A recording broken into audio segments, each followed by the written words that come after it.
I have friends that ask me, "Do you ever sleep?" Because I seem to be very productive.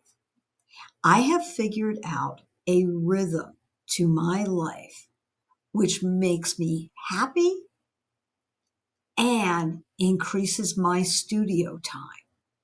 And I've figured out there are just three keys to make this happen.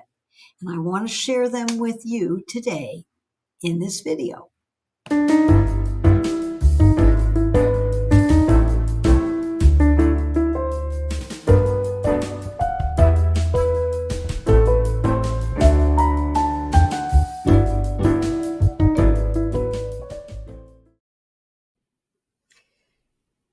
The first key to more studio time I've found to be is magnets. I have a bunch of magnets that draw me into my creative space and make me want to walk into that studio every day.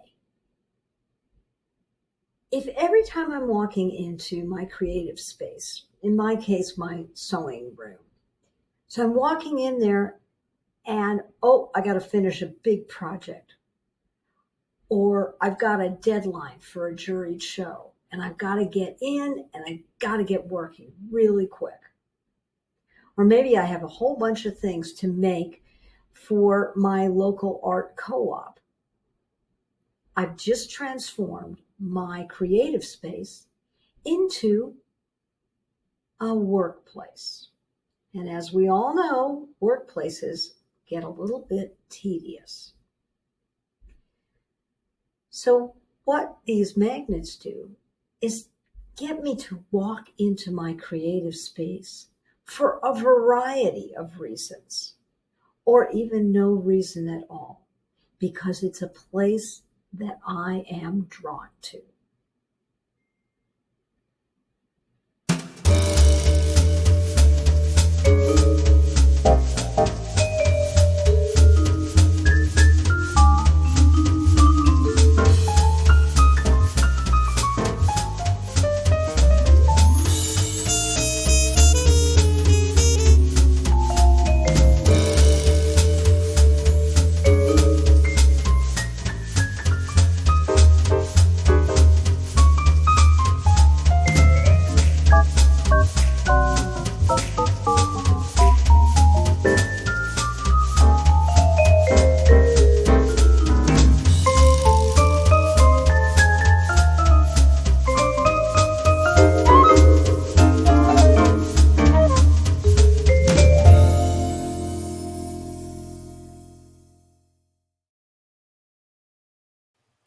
Here's another magnet. When I'm in my studio, I am often thinking, oh, I should exercise. So what I did was kind of crazy. I brought in my iPad and I have a couple of YouTube video series that I exercise to. And sometimes they're stretching, and sometimes when I'm sitting too long, I just get up and do 20 or 30 minutes of walking or stretching. I have weights. And again, this is a magnet, and it's also a pretty healthy one.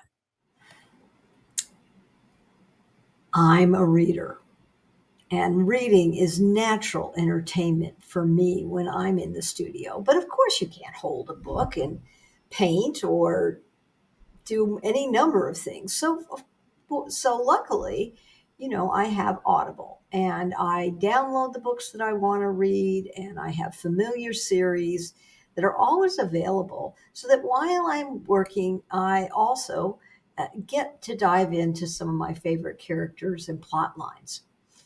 Of course, I want to remain an informed citizen, and I am not a cable news person. I'm just not a TV person, quite frankly. And so I have my NPR app where I can get local news and I can get national news and I can stay informed. Sometimes I play in the background a movie that I'm so familiar with, I can glance at any moment and know exactly what's happening. And I enjoy that. So during Christmas, it might be The Holiday, and during the fall, it might be The Gilmore Girls, or You've Got Mail, or any one of those kind of old favorite movies. So when I'm walking into my creative space, I want to say, entertainment, please. The second key to increasing your studio time is knowing what your personal time clock is. What part of the day, maybe what part of your week is a great time for you to get into your creative space. I know an artist, wonderful artist, and she works very, very late.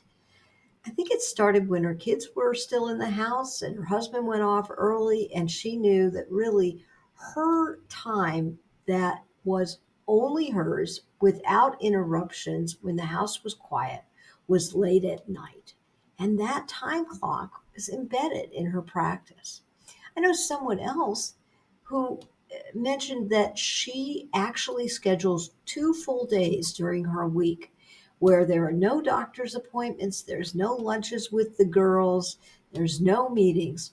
Those 2 days are the days that she can get into her creative space and work for an extended period of time.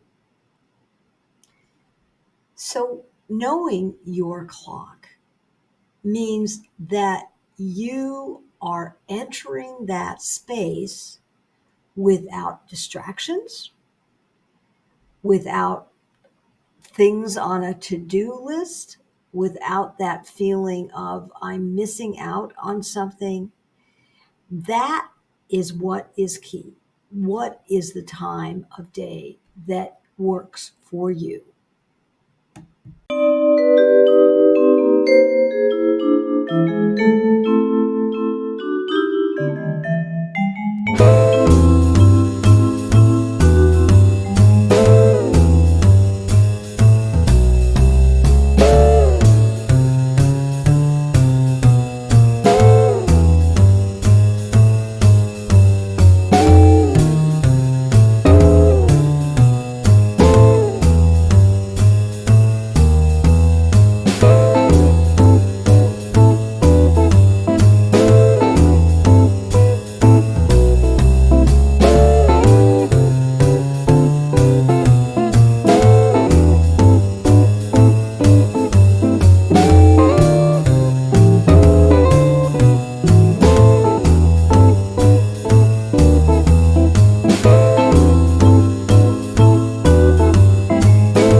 Yes, I love a lazy morning. I really do. But I also like to get tasks done. Those things that we all have to do, like load a dishwasher, throw a load of laundry in, maybe head to the store to pick up a prescription. But I want to get all those mundane tasks out of the way. So when I head into my studio, I don't have anything on my mind. I like to get all my computer work done before I go into my studio. Computer work like getting ready for a juried show, organizing inventory, updating my web page, maybe organizing content, my content for Instagram or here on YouTube. All of that is really left brain activity.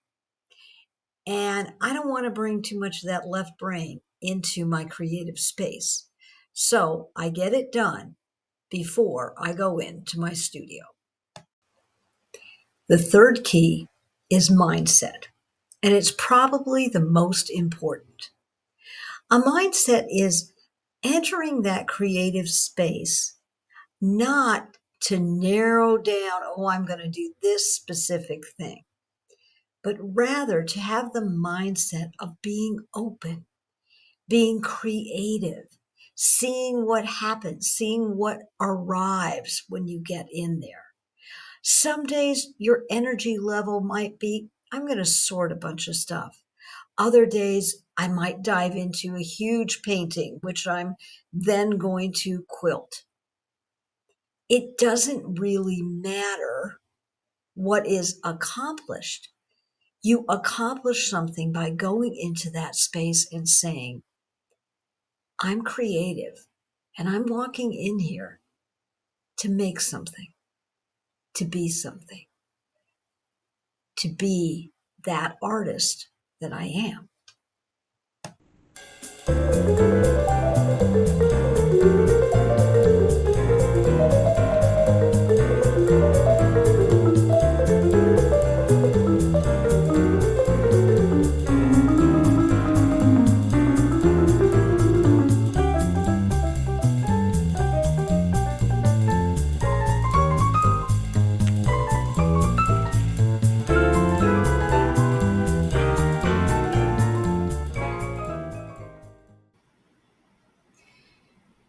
So, a lot of you are probably thinking, well, that's all well and good, but I got to get stuff done. I can't just go in there and listen to music and sort stuff and never get anything done. And I hear you, and I understand that. So, I have a little trick. One of the things that I do is in my studio is I have a whiteboard. It's not very fancy, and I put a lot of things on it. I put deadlines for projects and I put other life things that I'm going to need to be aware of. But on the left hand side of this whiteboard, I have all these projects. I have projects that have deadlines, I have projects that are almost done, I have projects that aren't even starting, but I'm somewhat interested in them. And I'll list them. So sometimes when I come in there, I think, oh, I have the energy to dive into a brand new project. And I have a really good idea, and I'm going to start there. Or I might say, wow, it's been a really long week, and I know that on this one project, all I need to do is finish off the binding. So that's all the energy I have for that day. But it's not a to do list. Nope. It's a list of possibilities. It's a list of start here, look at this, see where your mind takes you. There was an Eastern philosopher who said that a long journey, a journey of 1,000 miles, starts with a single step. And in the creative journey, I think the step that really counts is stepping into your creative space, not for a project or intermittently or even all the time. It's consistently finding the right time, the right place, the right energy level that you can sustain over time, where that becomes a part, as I said at the beginning, of the rhythm of your life. So I presented three keys, the first being magnets. You want to step into that creative space because it's just so darn attractive for many reasons, other than what you're making or doing or creating. The second thing is knowing your clock. You be you. Figure out what your time is. What is it that you want to do? What works for you, not somebody else, but what works for you and the life that you have. And then the third key, which we just went over, is mindset. If you go in thinking you're going to win or you're going to lose or you're going to create something beautiful or magical, and instead you create something that's just a hot mess, that's still good because every moment is that creative space moment. And it takes you another step forward down that path. So I've really enjoyed presenting this video. I've tried a lot of new tricks with YouTube. I'm kind of new to this, so I'm hoping it looks great, and I know it's going to look better in the future. So I'm really hoping that I'll see you maybe next week when I'll be checking in here on YouTube. I'm trying to build this channel, so if you feel like it, please subscribe and maybe tell a friend. Maybe like this or make a comment. Until next week. Take care.